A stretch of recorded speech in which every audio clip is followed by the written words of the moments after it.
সুপ্রিয় দর্শক, বিজনেস বাংলাদেশে স্বাগত জানাচ্ছি আমি রুদ্র রুহান। দর্শক জানেন, সকাল থেকেই রাজধানী সহ সারা দেশে বৃষ্টি শুরু হয়েছে। বিশেষ করে রাজধানী ঢাকায় ঝুম বৃষ্টি শুরু হয়েছে এবং এই বৃষ্টিতে একেবারে নাকাল অবস্থা হয়েছে। রাস্তাঘাট তলিয়ে গিয়েছে। আমার সামনে দেখতে পাচ্ছেন দর্শক, আমি এখন আপনাদেরকে যে এলাকার দৃশ্যটি দেখাচ্ছি এটি মূলত রাজধানীর ধানমন্ডি থানার আওতাধীন। এই এলাকাটির নাম হচ্ছে হাতিরপুল এলাকা। বাংলা মোটরস এবং হাতিরপুল, কাঁঠাল বাগান সহ এর আশপাশের এলাকা। এই এলাকায় এভাবেই কিন্তু রাস্তাঘাটে পানি জমে গিয়েছে। আপনারা দেখতে পাচ্ছেন। আমরা একটু সড়কে যেতে চাই। আমরা সড়কে গিয়ে আপনাদেরকে দেখাতে চাই সড়কের কি অবস্থা। প্রায় হাঁটুরও বেশি পানিতে তলিয়ে গিয়েছে সড়কগুলো, যার ফলে যানবাহন চলাচল এক প্রকার বন্ধ রয়েছে এবং যে কারণে কিন্তু পথচারীরা দুর্ভোগে পড়েছেন। বিশেষ করে আজকে শুক্রবার, ছুটির দিন। সকাল 7টা থেকে শুরু হয়েছে, রাস্তাঘাট বেসে গেছে। গাড়ি চলাচল, রিক্সা আসে মাঝে মাঝে এক দুইটা, আর কিছুই আসে না। রিক্সার জন্য অপেক্ষা করতেছি। দর্শক, আপনারা দেখতে পাচ্ছেন এটি হচ্ছে হাতিরপুল ফ্রি স্ট্রিট স্কুল এলাকা এবং সেই এলাকার সড়কের এখন এই অবস্থা। একেবারে হাঁটুরও বেশি পানি এবং আমরা দেখতে পাচ্ছি যে একটি রিক্সা কিভাবে আসছে সেই দৃশ্যটি আপনাদেরকে দেখাচ্ছে এই মুহূর্তে। রিক্সাটি একেবারে ডুবে ডুবে যাওয়ার অবস্থা। কঠিন অবস্থা। কতখানি পানি? রিক্সা ডাবে যায়, রিক্সা চালানো যায় না। দর্শক, দেখাচ্ছিলাম রাস্তার এই রকম অবস্থা এবং এই অবস্থার মধ্যে আসলে জনজীবন স্থবির হয়ে পড়েছে। বিশেষ করে যারা রিক্সা চালিয়ে জীবিকা নির্বাহ করেন তাদের কিন্তু আজকে সারাদিন বসে থাকতে হবে। একই সাথে যারা শ্রমজীবী মানুষ, অর্থাৎ যারা ডে লেবার, যাদের প্রতিদিন কাজ করে তাদের জীবিকা নির্বাহ করতে হয়, সেই মানুষগুলোর জীবনও কিন্তু স্থবির হয়ে পড়েছে। আমরা একটু সামনের দিকে যেতে চাই। সামনের দিকে গিয়ে আমরা সামনের একটি পরিস্থিতি যদি আপনাদেরকে দেখাতে পারি চেষ্টা করব। যদিও এই মুহূর্তে একেবারে হাঁটুরও বেশি পানি, আমিও পানিতে নিমজ্জিত। একটু বলবেন এই এলাকার কি অবস্থা? আপনি তো এসেছেন অনেক দূর থেকে। এই অবস্থা দেখতেই তো পাচ্ছেন, অনেক পানি উঠে গেছে, প্রায় কোমর সমান প্রায় পানি। খুব কষ্ট হচ্ছে। তারপরে রাস্তাঘাটের যেরকম ময়লাগুলো দেখতেছেন, ড্রেনের ময়লা, এগুলো পরিষ্কার হচ্ছে না, পানি পাস হতে পারতেছে, খুব সমস্যা হচ্ছে আর কি। সামনের দিকে যেতে চাই। সামনের দিকে আরো ভয়ানক অবস্থা, অনেক বেশি পানি হয়তো জমে গিয়েছে। আমরা আপনাদেরকে দেখানোর চেষ্টা করব সামনের দিকে গিয়ে। এবং এই রাস্তাগুলো কিন্তু এখন পানিতে থই থই করছে। রাস্তাগুলোকে দেখে মনে হবে যে ছোট ছোট একটি খাল।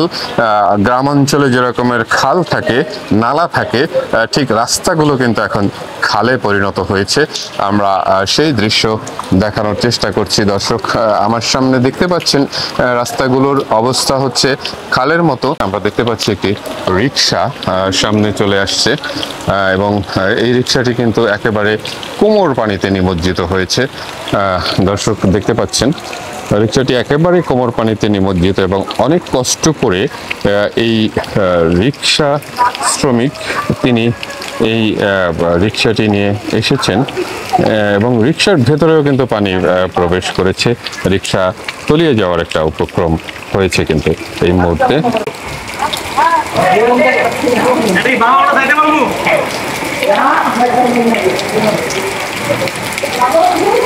আচ্ছা,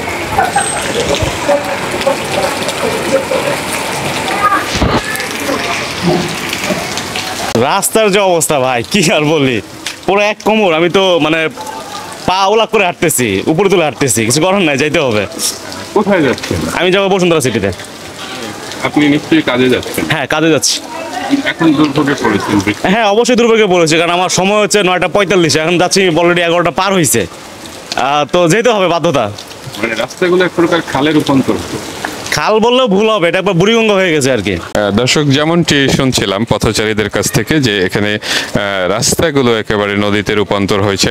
দেখতে পাচ্ছেন একটি ভ্যান গাড়ি যাচ্ছে এবং ভ্যান গাড়িটি প্রায় ডুবুডুবু অবস্থা। আমি যেই অঞ্চলটি থেকে যুক্ত হয়েছি এটি মূলত ধানমন্ডির কাঁঠাল বাগান Free School Street Hatirpool Katabon এলাকা।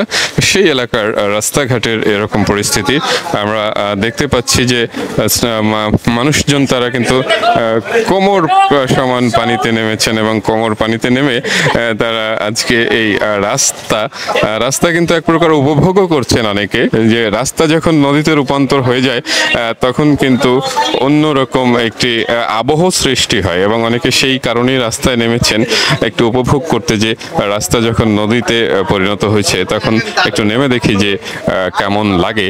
দোকানপাটগুলো কিন্তু বন্ধ রয়েছে, ব্যবসা প্রতিষ্ঠান একেবারেই বন্ধ অবস্থায় আছে এখানে, এবং দোকানের মধ্যে কিন্তু পানি প্রবেশ করেছে।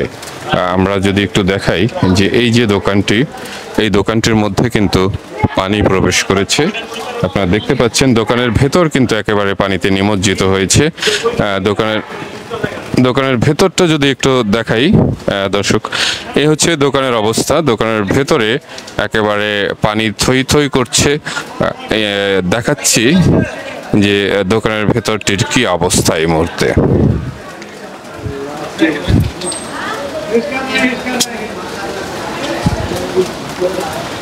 দোকানের ভেতর পানি প্রবেশ করেছে এবং এই ব্যবসা প্রতিষ্ঠানের যিনি মালিক, যিনি এই ব্যবসা প্রতিষ্ঠানটি খুলেছেন, তিনি কিন্তু তার যে পণ্যগুলো নিরাপদে নেয়ার চেষ্টা করছেন। হয়তো অনেক পণ্য পানি প্রবেশ করে ইতোমধ্যে নষ্ট হয়েছে এবং ফ্রিজটি দেখতে পাচ্ছি পানির ভেতরে নিমজ্জিত একেবারে।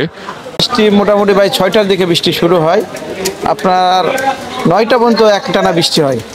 আর এই এলাকার কথা কি বলবো, এখানে তো মনে করেন যে 5 মিনিট 10 মিনিট বৃষ্টি হয় এলাকাটা পুরাটা তোলায় যায়। ড্রেনেজ সিস্টেম খুবই, মানে ড্রেনের কাজটা একেবারে অযোগ্য করছে কাজটা, একবারে ছোট ছোট পাইপ দিছে, আপনি দেখতে পাবেন ওই উঁচার দিকে উঁচা বড় বড় পাইপ দিচ্ছে আর এখানে নিচে পাইপ দিচ্ছে, এই জন্য এই অবস্থা। ধন্যবাদ দর্শক, আমরা কথা বলছিলাম এলাকার একজন বাসিন্দার সাথে, যিনি আমাদেরকে জানিয়েছেন যে এখানের ড্রেনেজ ব্যবস্থা খুবই নাজুক, যার ফলে সামান্য বৃষ্টিতেই কিন্তু এই এলাকার এই অবস্থার সৃষ্টি হয়। আমরা এইখানে ভ্যান গাড়ির উপরে তরকারি বিক্রি করছেন। আমি যেটি বলছিলাম যে শ্রমজীবী মানুষদের বিশেষ করে দুর্ভোগ অনেক বেড়েছে এই বৃষ্টিতে, কারণ তারা আসলে প্রতিদিন শ্রমের মাধ্যমে যে আয় করে থাকেন সেই আয় দিয়েই জীবিকা নির্বাহ করে থাকেন। এইখানেও কিন্তু সেরকম একটি অবস্থা দেখতে পাচ্ছি যে এই ভ্যান গাড়িতে করে যিনি সবজি বিক্রি করেন তিনিও কিন্তু দুর্ভোগে পড়েছেন এবং তিনি কিন্তু আজকে তার আয়ের উৎস বন্ধ প্রায়। বৃষ্টি এক গলা পানি, একটা ব্যবসা একেবারে পুরো বন্ধ হয়ে গেছে। আজকে অবস্থা খুবই খারাপ, তরকারি বেচা না হলে ভাতই জুটবো না অবস্থা ভাইয়া, খুবই খারাপ অবস্থা।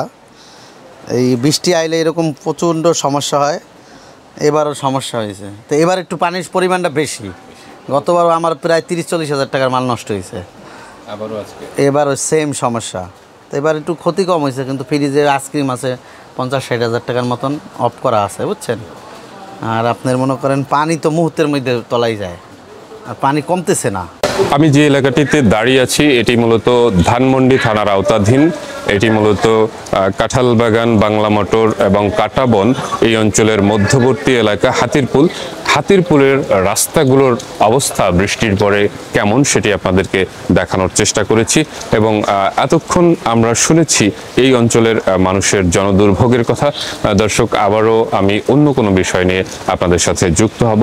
সেই পর্যন্ত ভালো থাকুন, সুস্থ থাকুন, আল্লাহ হাফেজ।